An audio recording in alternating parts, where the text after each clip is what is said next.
Yeah.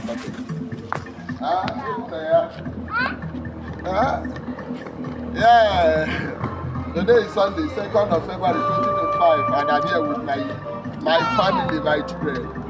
And there could not be any greater joy than having your children around your table. That's why the Bible promised you that He will make a table for you where your children will be around your table. So these are my kids. Let me introduce you. Also, this is my first son, Kengan Jagamba. This is Oledo.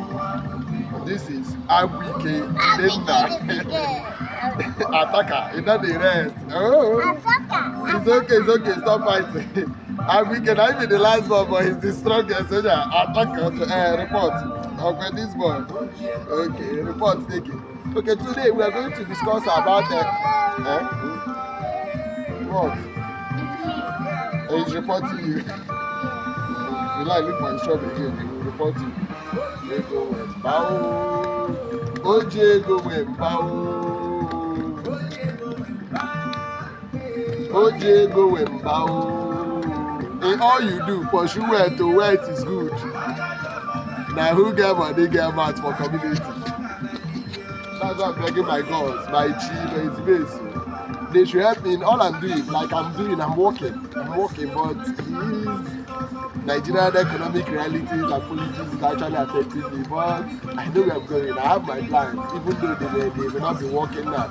Even though it looks like all the doors are shut now, but I have my plans and they are intact and I'm working towards them. I'm not weak. I'm not lazy. I am purposeful. I have already defined my future, how it will look like. But we keep fighting. Now, it's good to have wealth.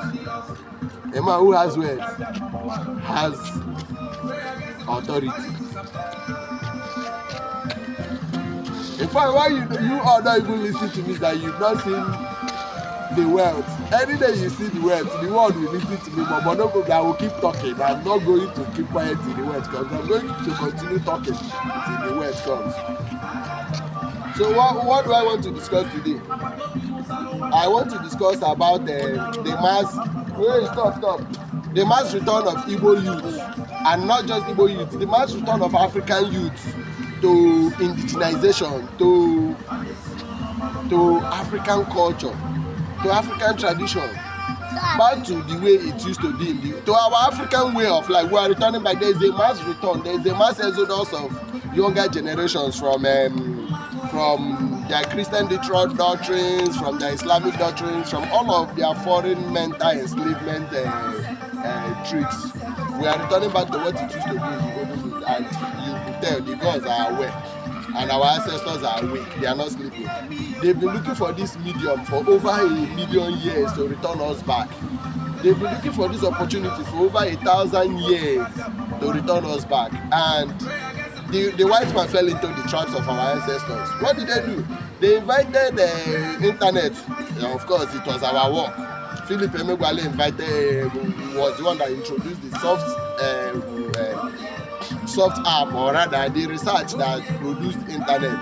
Now, when the white man had the internet, what was his target? He wanted to actually use it for misinformation, for orientation, for direction. What do I mean? The white man wanted to use the media for directing the way the white man should live, what he should eat, his music, every law of that. But they are not to them that our ancestors are weak. They actually grabbed the opportunity, and they used us. We are now preaching online on social media, telling people that the white man played game on us, that slavery has never ended. We are in modern neo-colonialism. We entered into another phase of colonialism, which is the mental aspect of colonialism. So the internet is doing its purpose for which it was invented for the black man. It wasn't invented for the black man, but it is now working for the black man, and there is nothing we can do about it. Now, what am I trying to say? Back to the topic of today. You can come and stay close to that now. Yeah, we're in Orogo. JJ, welcome. So what I want to talk about today is the return of African youth. Why did we return back, or why are we returning back? We are returning back because we have tried the white man system for 117 years, and we are not actually having breakthroughs. What are the challenges we're having? We're having leadership problem. We're having leadership. Leave him alone. Oh. We are having leadership problems. We are having health problems. We are having economic development problems. We are having spiritual problems. Africa is in disarray. There is no unity in Africa. There is war. There is poverty. Why? All of the ways the white man told us that we come and set African system right has actually failed. So these younger generations, they now ask questions. This church has been going to for 28 years, 32 years. What solution has he brought to me? Has he elevated me? Has he bettered my life? That is why African younger generations are returning back. And if you are not among the young ones that are returning back, you are on a long team. You are on the losing streak. You are not wise. You are not smart. Returning back does not mean I'm telling you to go and return back and go and carry your father's juju and start worshiping, or go back and then create one big deity for the community. No, return back mentally. Return back mentally first. Recover your brain. Take hold of your life. Take hold of the church, that knowing fully well that the ways you've been living before has not actually found solution. See, Christianity came in and it brought corruption. All of your Christian leaders that are deacons, that are pastors, that are directors, I don't want to mention churches, because if I mention churches, you will all sue me and shut me up. But you will see these people that are HODs in department, directors of finance, they are Allah Akbar Salam Dilis. They are Islamic leaders here. They are Christian leaders here. But they do a lot of evil. They do corruption. They sleep with people's wives. They collect people's land in the village. They produce bad. Even our elders, there is a way of leadership, especially in the place I come from, Ali. How we choose our leaders. We choose our leaders and give them offer. Offer is a representative of justice. You want to be a leader, the gods have chosen you to lead. Take, lead, hold our offer. Any day you put your hand in what is evil or what is bad, the gods will kill you. But now, how do we produce leaders now? Because he's a PhD holder or he's a professor, the community now gathers to say, hey, let's make him leader. Or he traveled to America and he's a wealthy man. We are giving leadership to the wrong people who cannot hold community offer, or people who hold community offer and hides it and covers it with evil. That is why we are in disarray. That is why the Igbo land, Africans don't know their directions, they don't know their footways. We want to talk about our people in the north. They tell you that the Igbo man is the problem, the Yoruba man is the problem. But your political leaders, your imams, your sultans, they are eating big, living good, while you are living in impoverished standard. You are not living well. But they are your leaders. And they claim that they love you. But your land is not developed. They are stealing from you. Africans need to return back. Return back to good journalism, good leadership system. Return back to truth. Truth. What is it? You're not even afraid to touch that phone. Return it back. Keep it. We need to return back to doing things that are right, standing for the truth. Don't say because he's my relative, he's my tribal man, he's my religious person, whatever. And then you lie, you do evil, you stay away from truth. That is why we are in this confusion. That's why we are where we are today. So to all the African youths who wants to return back to doing things rightly, standing on the path of truth, if you have a position, if you are given a position as a HOD of department, you are the focal point of driving a new modern project, please be honest to yourself, stand on the path of the truth, forget tribal affiliation, forget religious affiliation. If we don't stand on the path, no community, no nation has ever grown without standing on justice system, standing on the path of truth, standing on doing what is right. Now I want to come back to my own Igbo tribe. Now let me give you a full definition of what it looks like to live like an Igbo man. I'm trying to be so fast because I'm looking at reducing the time frame for the video we are producing so that it doesn't consume your data so much. Now in the Igbo system, we live by Ofo. Ofo is a symbol of two. Though in modern Igbo practice or cosmology, they craft the Ofo for you in form of stick. A small stick Ofo, or Omife Chidofo, Onye Nagi Chidofo. Ofo is the divinity of all spirituality in Igbo land. Now, before is that if I am from Enugu, because of course I'm from an Enugu, but if I'm doing something with an Anambra man or with an Imo State man, a Ebonyi State man, and it's a hand, Akaji Ofo, it's a hand that has holds Ofo, I will leave my drink by his side and go out and come back and take my drink. I will invest millions and billions of naira with him, and I will not be afraid. Why? Because I already know that he has the symbol of Ofo. But how many Igbo youths, how many Igbo elders are holding Ofo these days? No, you are holding Bible, and Bible is a tool of deceit. Because the Bible says that I have not come to fix, but I have come to turn father against son, and I have come to turn son against his brother, and brother against sister. That means the Bible came to actually scatter the home, scatter the unity of the African system that was unique, that was striving, and that was working for us before the white man came. With him and God, my children. So, but if you hold Ofo, you will stand on the path of truth. Youth needs to return back to holding Ofo. Not our youths are getting deceived. All these too many native doctors in Alibo. I am not in support. We, the indigenous Omenala people that are coming back, we are not in support of Juju. Juju is evil. It destroys. They have consequences.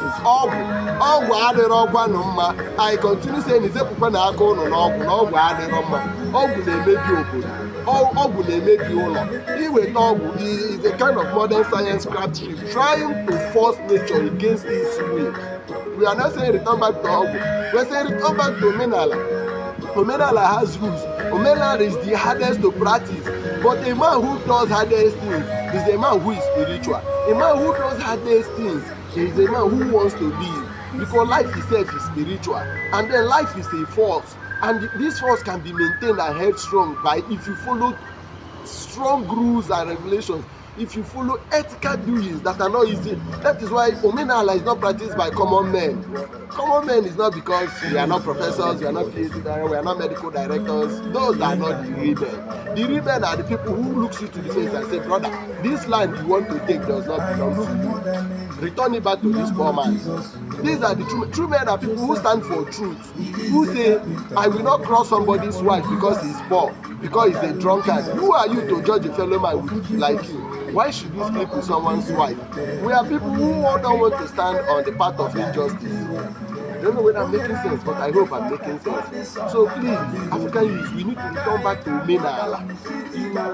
It has the spiritual aspect, and then it has the physical aspect, and then more has attention to the physical aspect of it, which is living right, living justly. So I don't want to pay attention to. I will talk about the spiritual aspect of it, but I don't want to grip you with fears now. So please, young youth, leave church, leave Islam, return back to living upright. Church permits you to do evil. Religion permits you to do evil. Islam permits you to do evil. Do you know Bible will tell you that someone who kills people, who has killed a lot of people, if he repents today and accepts Jesus, he will make heaven. Jesus, when he was dying on the cross, see my wife is looking at me. My wife is surprised. What is this man doing? What is this new revelation that has come to this man? When Jesus died, he took a sin, the other one was a thief. He took criminals by himself, and one went to heaven and all of that. In Igbo justice system, if you have done evil, you will receive the recompense of your evil. We don't forgive you to make heaven. We don't forgive you to make heaven. Allowing you forgive you while you have killed souls, have killed a lot of people, or done a lot of evil, or done evil that has affected the community is aiding evil. It doesn't bring growth. And growth can only come when we have a connection or collection of upright men who do things right. Be cool. Happen church ga-emebi shikwe n'ala Igbo. We are in confusion, we are in disarray. See Fulani people are camping in all of our bushes and kidnapping us and doing a lot of atrocities. Igbo now, we are only concerned about Igbo Ego had to quick money, had to give somebody, had to use blood, had to make sacrifice, had to do a lot of things to get quick money. We don't enshrine the spirit of hard man, walk. Hey baby, hey, Agui can come. Stop crying. We don't invite the spirit of hard work, labor before wealth. Not saying Alibu is in disarray. Young youths return back. Return back. Don't be scared. I know why all of you are running away, because you know this women and way is very hard to practice. Let's return back. No, we don't want to talk about our female gender. Those are the evils that the white man has already plotted against us. Can you see a lot of there's a lot of killing, there is a lot of marital issues, war, people burning their wives, people poisoning their husbands. There is gender war in Africa. The African woman is revolting, and the African woman is saying, I have been held bondage for years, because the white man told him that they are coming to elevate her, and they are coming to raise her up from the bondage that has been held, that has held her. No, it is rules that have kept to keep marriage safer. And if women abide by these rules, you see, marriages were lasting in the olden days. Your parents were married to almost 90 something. My parents were married for 70 something years. Your parents married at early stage. But these days, 38, you don't see women marrying 36. Who wants to marry them? Because there is a lot of things that has happened on that ground. We need to go back to how marriage is spiritual. There are rules and regulations. But now, every modern African woman wants to be emancipated. Who is holding you bondage? We are not holding you bondage. We are just there to marry you, provide for you, protect for you. But allow us to be men. Allow us to be men does not mean allow us to go and be cheating or whatever. No. African men don't cheat. African men don't cheat. We dominate. We conquer territories, and we have authority. And this authority is also meant to protect you. But what do we have these days? Weak African men. People who want to lead and say, will you marry me? Will you not? Stupidity, just increases. Lazy. There is problem in Africa. And I hope my people listening. The earlier we return back to doing things right, it's not going to be easy. But we need to reform the system. We need to reset the system, because if not, why are our leaders, why do we have drunkards, drug pushers, rubbish people as political leaders? They are the ones enjoying the wealth. Look at, I don't want to call the people we see as exemplaries of wealth in our league, Obi Kabana, Obi Ezemo, whatever, and all the names. So how did they make their wealth? Can you bring out a template and teach younger Igbo generations that this is how our grandparents, parents collected wealth? Who are our rich people in the society? People who go and steal money. I'm not accusing them, or I'm not accusing anybody, but I'm saying people who don't make money through the legal process. If you see people who make money through the legal process, they want to teach other people how to follow in that footstep to create wealth. But the rich people we have in our label, people who are leading up, people who have the maths, the people you see as the good people. Never tell yourself the truth. I've been not been deceiving ourselves. Igbo people, have we not all been deceiving ourselves? Can I go to where these people? Agaracha must come back. All the evils you people need, una go return back. All the evil you people need, we must return our land to the way it used to be. We must fix our land. Remember Galana Mama, can you remember now? I see. I don't want to talk. Let's dance to this music. Agarata must come. We are returning back to the way we used to do things. That thing will stop us. Alibo must be better again.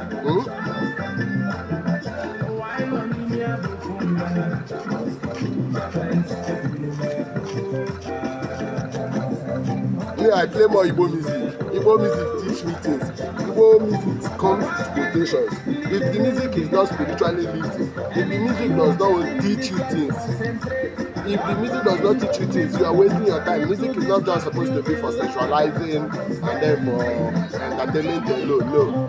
Music is supposed to lift you, raise your consciousness and teach you things. So that's why I only play the Igbo music.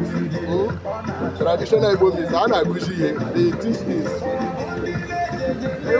When I'm not saying you can't presume you can't go, because I don't know whether you people want to learn anything or not.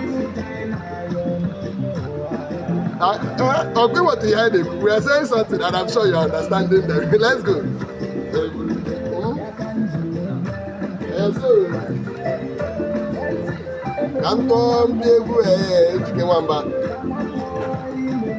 One man emegbu one man emegbu one man. Keep your hands on the path of justice. In anointing. Ntị ọ dịkwa.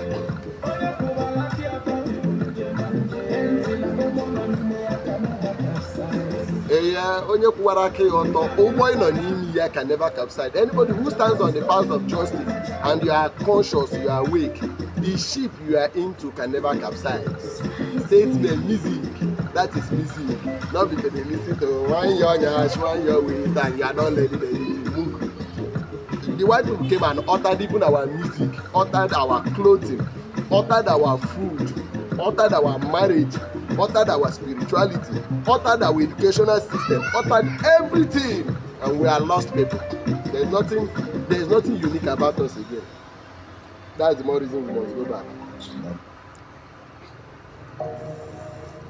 I think let us just stop here. Let's stop. Thank you for the video.